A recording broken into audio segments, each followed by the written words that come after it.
para petani di Lamteba, Kecamatan Selimum, Aceh Besar, dengan syarat daerah itu berhenti untuk menanam ganja.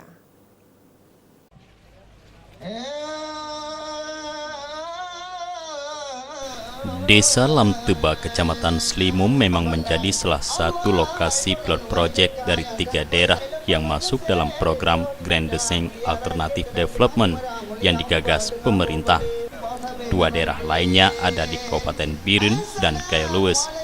Siang kemarin, Menteri Pertanian Amran Sulaiman, Kepala BNN Komjen Budi Waseso, dan sejumlah anggota DPR RI berada di Lamteba untuk melakukan penanaman perdana komoditi alternatif alih fungsi lahan ganja tersebut. Dalam kesempatan ini, Amran meminta penduduk Lamteba untuk menanam tanaman pengganti seperti jagung, pinang, cabai, dan lainnya. Jika masyarakat dapat berhenti menanam ganja, Menteri Pertanian berjanji akan mengakomodir apapun permintaan warga. Pemerintah, kata Arman, juga akan mendistribusikan bantuan antara lain 25 traktor, 2 ekskavator, puluhan pompa air, dan alat pertanian lainnya untuk membantu petani setempat. Coba cek kalau kita pulang, tadi jam 10 kami lewat, kami hitung.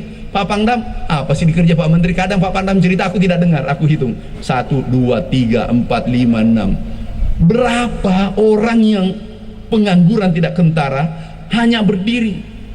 Nggak bisa menghasilkan sesuatu kalau hanya menghayal. Mimpinya besar, ceritanya besar, tapi tidak kerja, omong kosong. Sementara Kepala BNN Budi Waseso dalam sambutannya sangat berharap semua elemen pemerintah dan masyarakat mendukung upaya penghilangan semua narkoba. Oleh sebab itu, pemerintah mencari upaya alternatif agar para petani tanaman narkotika khususnya jenis ganja dapat menanam tanaman alternatif lainnya. Hadir dalam acara itu anggota DPR RI Nasir Jamil, Pangdam Iskandar Muda, Kepala BNN Aceh, para deputi kementerian, staf ahli gubernur, Forkopimda Aceh Besar, para kepala SKPD Aceh Besar, dan tokoh masyarakat. Jufrizal dan Faisal, Aceh TV.